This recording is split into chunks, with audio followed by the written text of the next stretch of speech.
What's up, everybody? Thralls Metal here once again. I'm Necrotic Nick. I'm Jammin John. And we have an album review for you, and comebacks are going to be the theme of this weekend, at least with two of these releases. And, man, this one I have been waiting for an insane amount of time. Honestly, I wasn't sure if this band was ever going to put out another release. We heard them say, hey, we're thinking about putting out a new album back in, 2022, and then it was like, yeah, well, maybe they will. That'd be kind of cool. And then the last time we saw them, they had new songs, and then singles started getting dropped. Like, oh my God, it's legit happening. It's gonna happen. And yeah, that band is Coroner, and we gonna go over their new album, Dissonance Theory. This comes out on the 17th of October on Century Media Records. This band formed in 1983 in Switzerland. This is their 6th album overall, first one in 32 years. It's the first one since 1993's Grin, which was their last offering, and it was maybe a little bit divisive. I don't think necessarily it's a bad album, but it was kind of a product of its time. I have been a fan of this band since Mental Vortex, or at least in the early 2000s when I picked up a reissue of Mental Vortex. That album is absolutely amazing, and for those that don't know, this is technical, progressive thrash, one of the best 3 pieces in metal, period. Across the board. I think this band is absolutely just brilliant in terms of their musicianship, their composition. Yeah, literally everything. Pick a thing and they're awesome at it. I have no arguments at all for that statement whatsoever. Yeah, I mean, I got into these guys. Actually, it wasn't until shortly before we went to MDF in 2022, and Nick said, "Have you heard Coroner?" And I said, "No." And he said, "Well, you're going to like it." And I said, "Really?" And he said, yeah, and so he showed it to me, and I liked it. And I had to admit that day Nick was correct. I don't try to admit that often because it makes me nauseous and just kind of a little bit creepy feeling to just tell Nick that he's correct. In this case, Nick was very correct. Coroner whooped ass, and then we saw them in 2022, and oh my God, were they good. And then I came home and listened to Mental Vortex, which was also really good.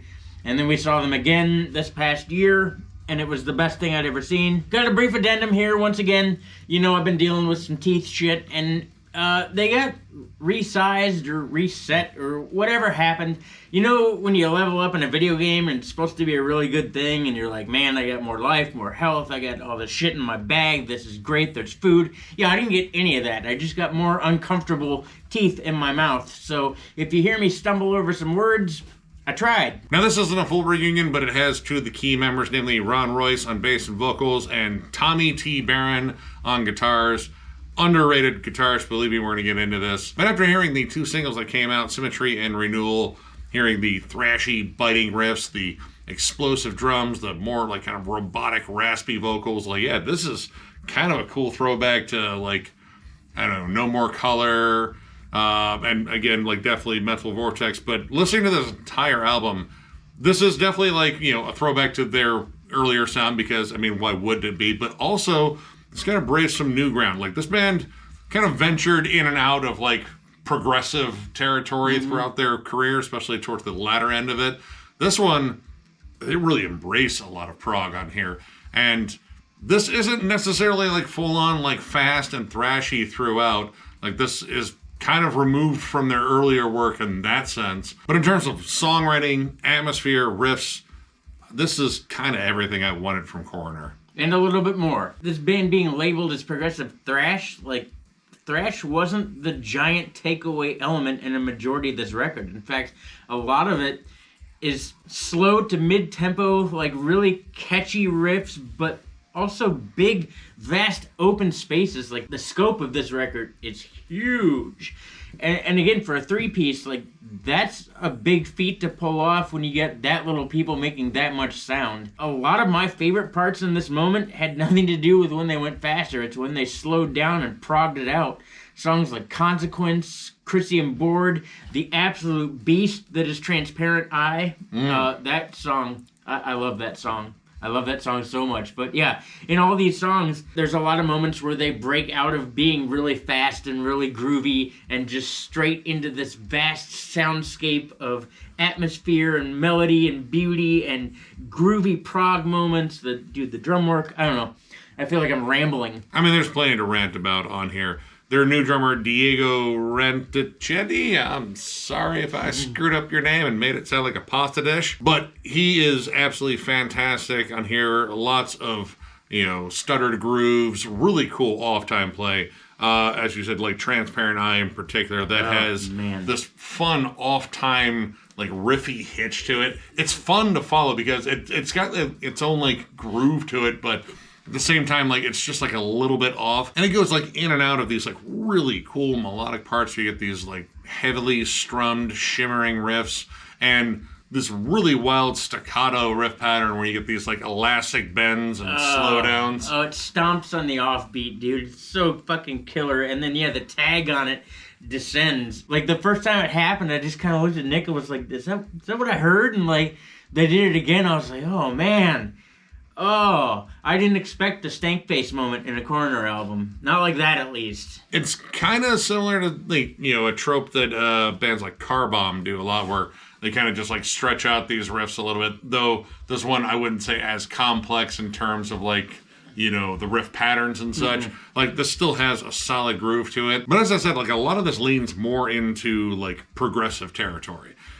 Sacrificial Lamb and The Law in particular, I would just call these flat out like prog songs and very different. The Law in particular, I think, is a big standout, mainly because of the really flashy, fun riff changes.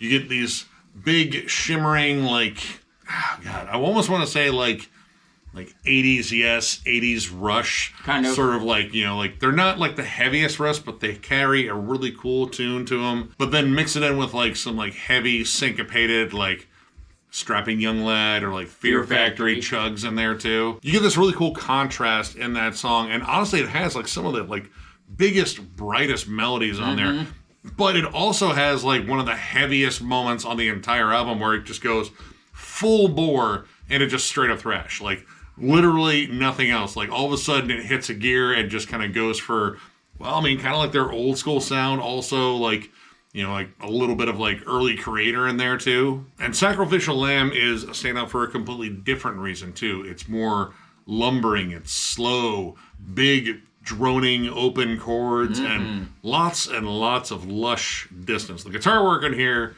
if you're a Coroner fan, it's awesome.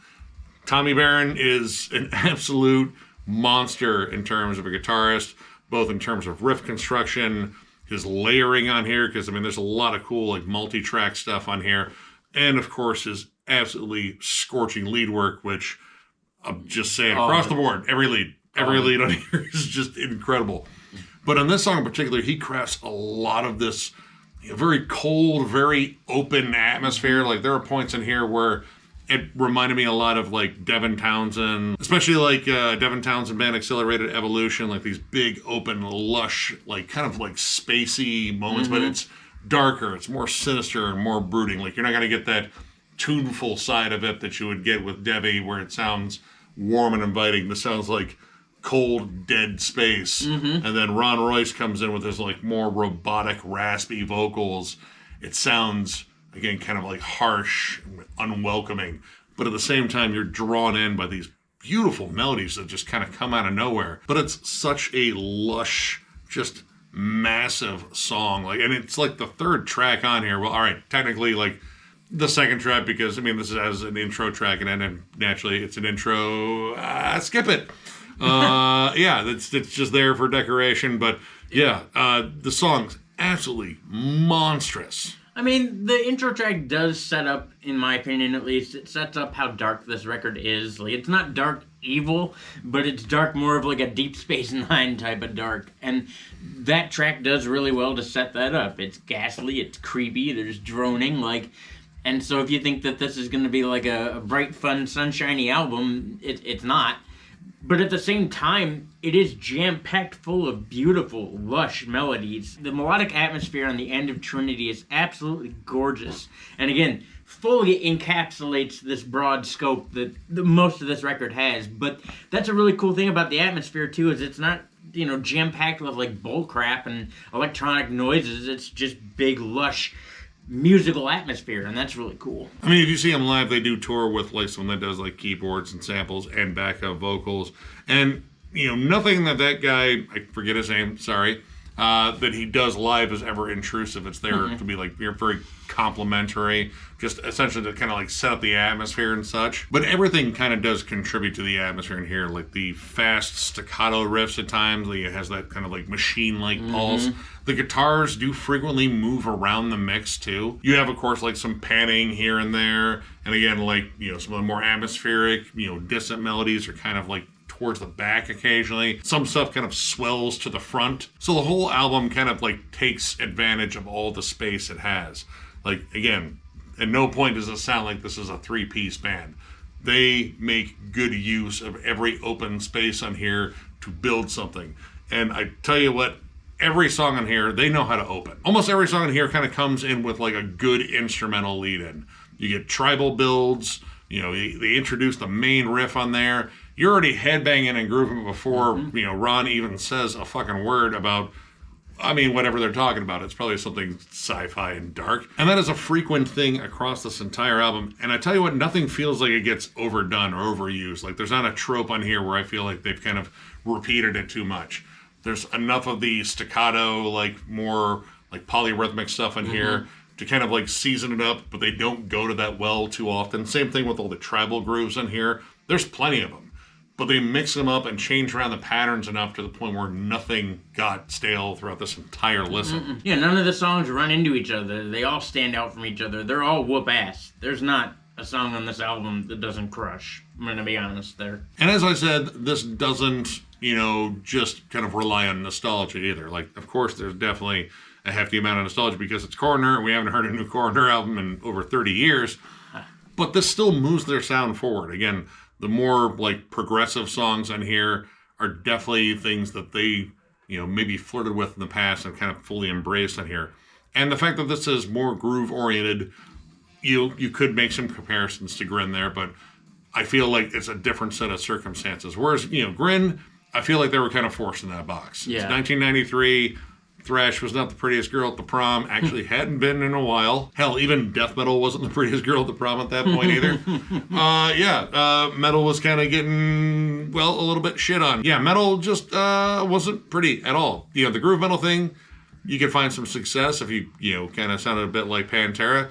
And, well, they kind of tried it, but they did it their way. Like, granted, it was still complex. It was just slowed down. You can definitely tell they were trying to simplify the song structure and go for more hooks. This doesn't feel like that.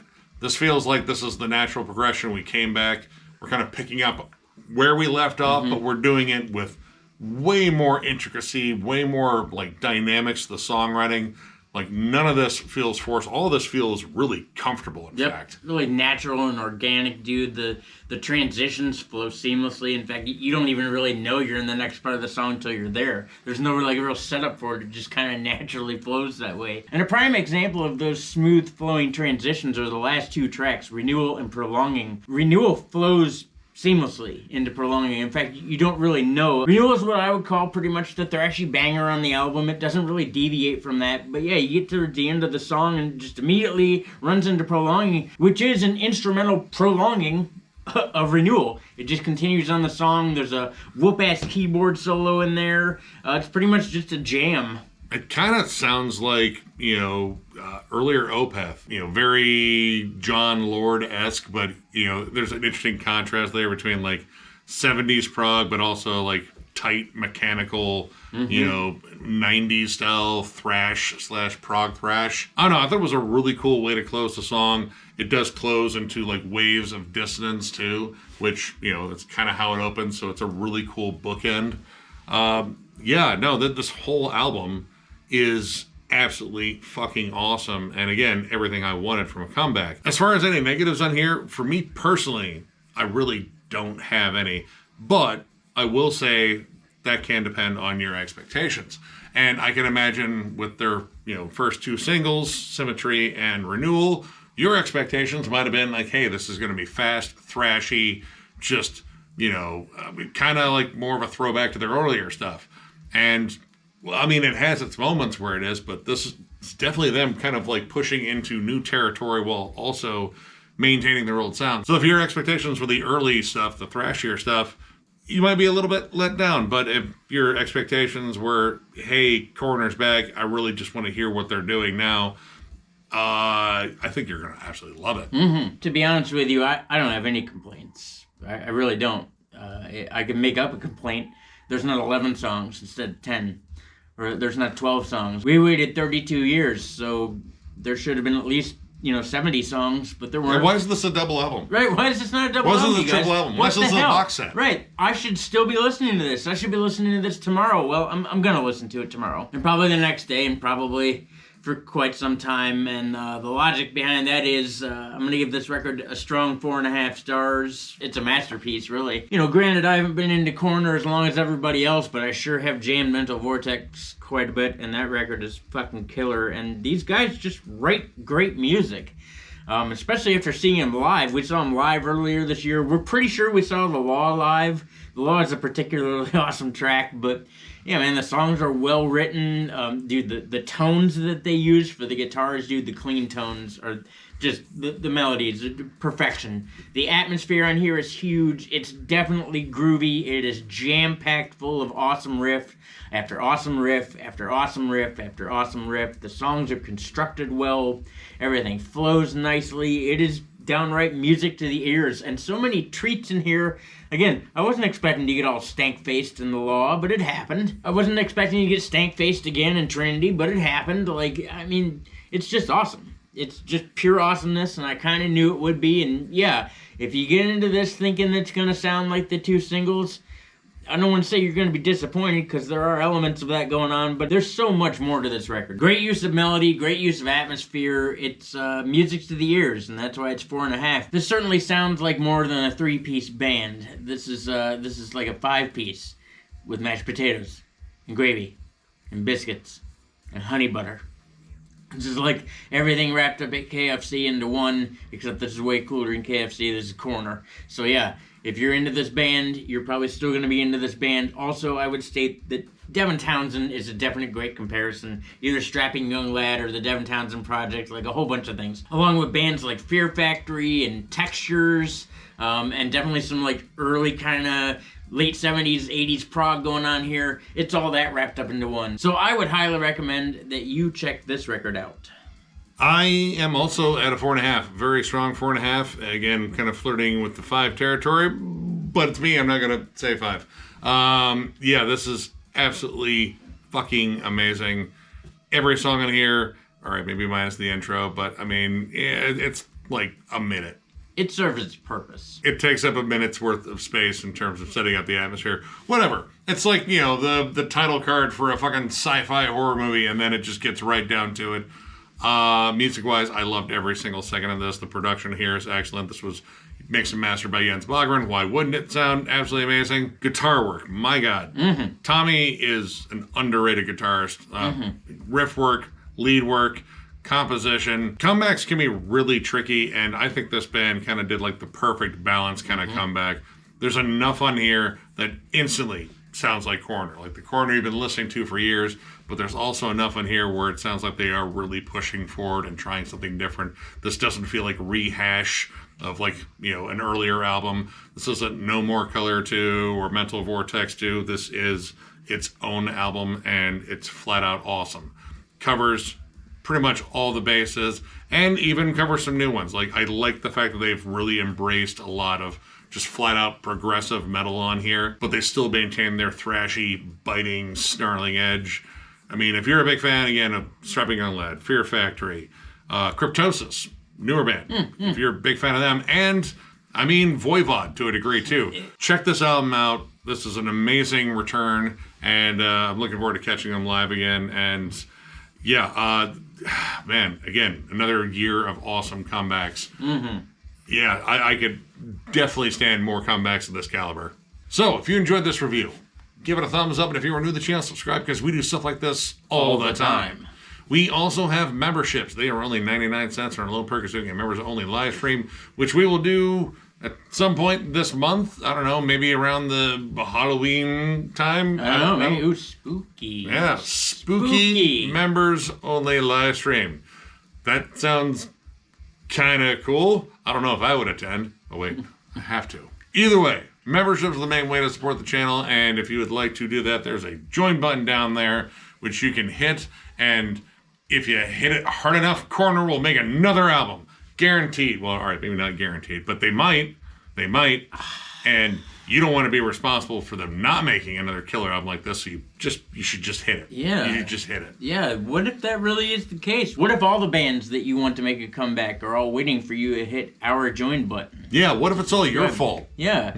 What if it is? That's pretty Wouldn't fucked that up. be fucking crazy? Like, all you gotta do is hit the Thralls join button, and then, ooh, like magic, the Faceless comes out and puts out another Alcadema. That'd be neat. But no, anyway, even if you don't hit the join button, it's cool because we do tons of non-members only things. In fact, we probably do more non-member things than we do member things. We need to work on that. We're going to work on that. But yeah, non-members only live streams, discography rankings, album reviews, tons of discussion forums, Nick's never-ending collection updates, all metal all the time. We do it for you guys. That's right. Who? You guys. That's why we do it. Because we appreciate you. Thank you for being here. Thank you for being a part of this channel. Thank you for continuing to pay attention to us for whatever reason. We're awful glad that you're here. We couldn't do this without you. We also need some money for the Tickle Fort. Well, at least John does. That's his Tickle Fort.